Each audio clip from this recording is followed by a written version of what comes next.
스피노자의 감정 수업 20번째 시간입니다. 우리는 살아가면서 수많은 종류의 분노와 마주하며 살아갑니다. 누군가 나를 모욕적인 언사로 깎아내렸을 때, 내 정당한 이익이나 권리를 누군가 부당하게 침해했을 때 우리는 자연스럽게 화를 냅니다. 이는 나의 생존과 안위를 지키기 위한 인간의 가장 본능적이고 1차원적인 자기방어 기제입니다. 하지만 인간의 감정은 놀랍게도 나 자신의 안위와 이익에만 머물지 않는다는데 그 위대함과 복잡성이 있습니다. 길을 걷다가 아무런 저항도 하지 못하는 힘없는 아이가 건장한 어른에게 무자비하게 폭행당하는 장면을 목격했다고 가정해봅시다. 혹은 직장에서 누구보다 성실하고 착하게 일해온 동료가 권력을 쥔 상사에 교묘하고 악의적인 모함에 빠져 하루아침에 직장을 잃고 쫓겨날 위기에 처한 것을 알게 되었다고 생각해봅시다. 그 일들은 나에게 직접적인 금전적 손해를 입히지도 내 육체에 고통을 가하지도 않습니다. 철저히 타인의 일입니다. 그럼에도 불구하고 우리는 내 일이 아님에도 가슴속에서 피가 거꾸로 솟구치고 주먹이 쥐어지며 가해자를 향해 맹렬하고도 서늘한 분노를 느낍니다. 때로는 나의 개인적인 모욕보다 타인의 억울함 앞에서 더 거대한 불길이 타오르기도 합니다. 17세기의 철학자 스피노자는 자신의 역작 에티카에서 인간의 마음을 마치 기하학 문제를 풀듯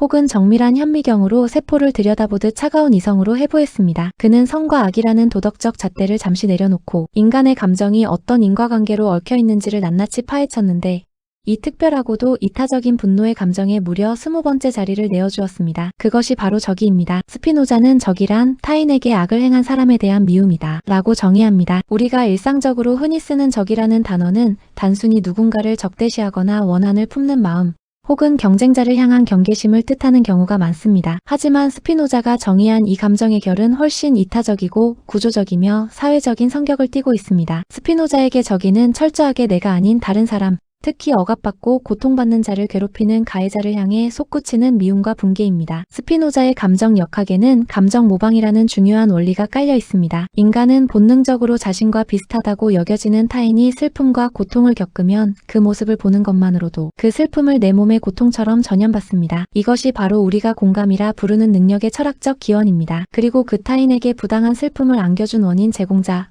즉 가해자를 뚜렷하게 인식하는 순간 우리의 내면에서는 그 가해자를 파괴하고 싶은 맹렬한 증오가 피어납니다. 즉, 스피노자의 적이는 나의 이기적인 욕망이 침해당해서 생기는 단순하고 신경질적인 화가 아닙니다. 그것은 타인에 대한 깊고 숭고한 공감 능력에서 피어나는 연민이 불의한 세상을 만나 화학작용을 일으키며 폭발하는 서늘하고도 뜨거운 사회적 분노인 것입니다. 이러한 적의의 실체와 그것이 한 인간의 영혼을 어떻게 파괴하고 또 어떻게 구원하는지를 뼈저리게 그리고 가장 내밀하게 그려낸 소설이 있습니다. 바로 노벨문학상 수상 작가 오에 겐자부로의 1964년작 개인적인 체험입니다. 이 소설은 작가 자신이 실제로 뇌에 장애를 가진 아들을 낳고 겪었던 극심한 절망과 갈등, 그리고 그 극복의 과정을 고스란히 녹여낸 처절한 자전적 기록이기도 합니다. 주인공 버드는 27살의 입시학원 영어 강사입니다. 학창 시절부터 유독 깡마르고 도망치기를 잘해 새라는 별명으로 불렸던 그는 성인이 되어서도 이름처럼 현실의 굴레에서 벗어나 어딘가로 훌쩍 날아가 버리고 싶은 욕망만을 품고 살아가는 불안정한 청년입니다. 임신한 아내와의 건조하고 답답한 결혼 생활, 장인어른의 기대, 시시하고 지루한 직장, 그리고 곧 태어날 아이와 함께 짊어지게 될 가장이라는 무겁고 끔찍한 책임감에 숨이 막힐 듯 짓눌려 있습니다. 그래서 그는 매일 밤 낡은 아프리카 지도를 들여다보며 언젠가 이 모든 짐을 내던지고 그 미지의 야성적인 대륙으로 도망치겠다는 지극히 현실 도피적인 환상에만 병적으로 매달려 살아갑니다. 그러던 어느 날 아내의 진통이 시작됩니다. 버드는 아내가 고통스러운 출산을 하는 동안에도 남편으로서 곁을 지키지 못하고 불안감을 이기지 못해 거리를 배회합니다. 그는 아프리카의 도로망이 그려진 더 정밀한 지도를 사러 서점에 들르는데 바로 그 도피의 상징 같은 장소에서 병원에 다급하고 불길한 연락을 받습니다. 급히 달려간 대학병원에서 버드가 마주한 진실은 그의 나약한 세계를 산산조각 낼 만큼 참혹했습니다. 아내가 낳은 첫 아이는 심각한 선천성 기형을 가지고 있었습니다. 두개골 결손으로 인해 뇌가 밖으로 흘러나와 커다란 혹을 형성하고 있었고 그 모습이 마치 머리가 두 개인 것처럼 보이는 뇌탈장이라는 치명적인 장애였습니다. 버드가 마주한 병원과 어른들의 세계는 생명을 다루는 곳임에도 불구하고 지독하게 차갑고 계산적이며 폭력적이었습니다. 권위 있는 엘리트 의사들은 이 핏덩이 같은 생명을 어떻게든 치료하고 살려내야 할 고귀한 환자로 보지 않았습니다. 그들에게 이 아기는 의학적인 실패작이자 기괴한 괴물이었고 빨리 처분해야 할 물건에 불과했습니다. 의사들은 버드를 은밀히 불러 차가운 의학 용어를 섞어가며 말합니다. 어차피 아이가 식물인간이 되거나 며칠 내로 죽을 것이 뻔하니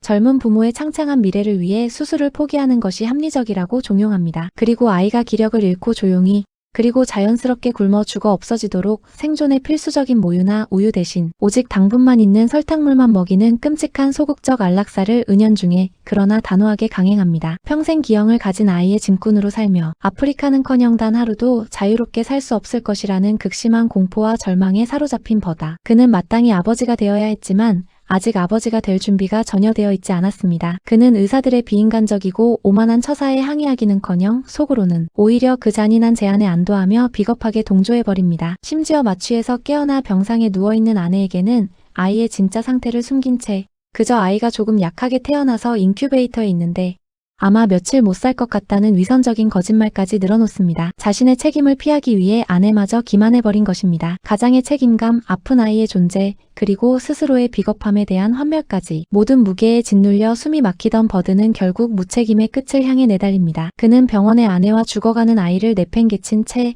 대학 시절의 옛 연인 히미코의 집으로 비참하게 도망칩니다. 히미코 역시 삶의 벼랑 끝에 있는 여자였습니다. 남편이 목을 메어 자살한 끔찍한 사건을 겪은 뒤 세상에 대한 철저한 허무주의와 냉소에 빠져 살던 그녀는 찾아온 버드에게 완벽한 도피처이자 마취제 같은 쾌락을 제공합니다. 두 사람은 아이가 제발 빨리 죽어주기만을 그리하여 버드가 다시 자유로운 새가 되기만을 초조하게 기다립니다. 그들은 밤낮 없이 블랙 앤 화이트 위스키를 혈관에 쏟아붓듯 들이켜고 현실의 끔찍함을 잊기 위해 짐승처럼 무의미하고 끈적이는 정사에 깊이 빠져듭니다. 히미코의 방은 마치 바깥 세상의 시간이 멈춘 무덤과도 같았습니다. 히미코는 아예 이번 기회에 아내도 흉측한 아이도 과거도 모두 벗어던지고 오직 자신과 함께 그가 그토록 원하던 아프리카로 당장 떠나자며 버드를 끊임없이 유혹합니다. 버드는 그 달콤한 타락의 제안에 속절없이 흔들립니다. 하지만 삶은 그들의 얄팍한 예상대로 흘러가지 않았습니다. 병원에 방치된 아이는 의사들의 냉소적인 시선과 아버지의 저주 속에서도 놀라운 기적을 보여줍니다. 설탕물만 먹으면서도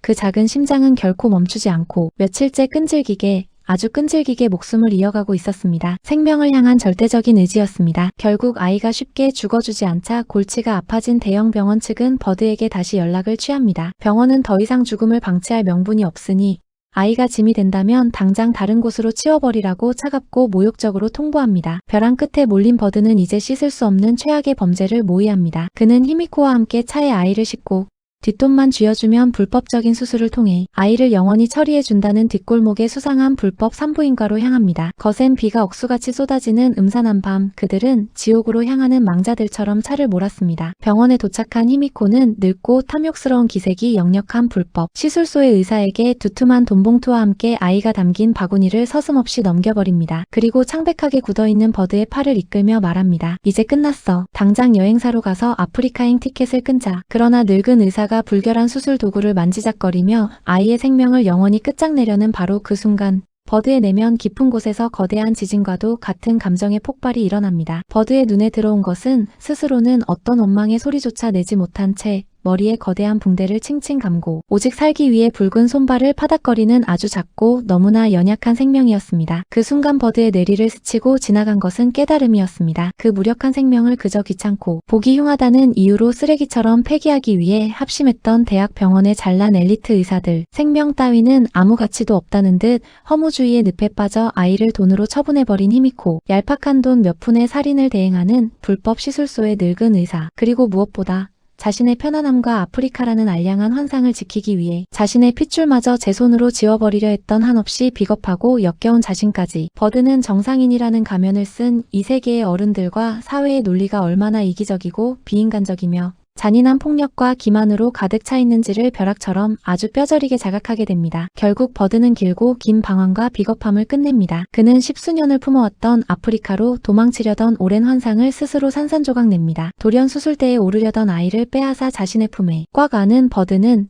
늙은 의사와 히미코를 향해 단호하고도 떨리는 목소리로 선언합니다. 이 아이를 대학병원으로 다시 데려가서 당장 뇌수술을 받게 하겠소. 히미코는 그를 향해 미쳤냐며 평생 괴물의 노예로 살게 될 것이라며 날카롭게 조롱하고 비난합니다. 하지만 버드는 자신을 오가매던 그 조롱을 뒤로한 채 비로소 살아 숨쉬는 자신의 아이를 단단히 안고 정식 병원을 향해 빗속을 당당히 걸어나갑니다. 그것은 단순한 변덕이 아니었습니다. 무책임하게 현실을 회피하며 아프리카만 꿈꾸던 겁쟁이 소년이 죽고 거대하고 폭력적인 세상으로부터 핍박받는 연약한 생명을 온몸을 던져 지켜내기로 결심한 진짜 어른이자 굳건한 아버지로 다시 태어나는 숭고한 부활의 순간이었습니다. 5회 겐자부로의 개인적인 체험에서 버드는 처음에는 장애를 가진 아이를 버리려 하지만 가장 약한 생명을 제거하려는 세상의 폭력성을 마주하며 깊은 분노를 느낍니다. 이 감정이 바로 스피노자가 말한 저기입니다. 저기는 나에게 피해를 준 사람을 향한 분노가 아니라 타인에게 악을 행하는 사람을 향해 일어나는 사회적이고 이타적인 분노입니다. 우리는 약자의 고통을 자신의 고통처럼 느끼고 그 원인이 되는 가해자를 미워하게 되며 결국 불의를 응징하고자 하는 마음에 이르게 됩니다. 그러나 스피노자는 저기를 긍정적인 감정으로만 보지 않았습니다. 그 밑바탕에는 슬픔과 미움이 있기 때문에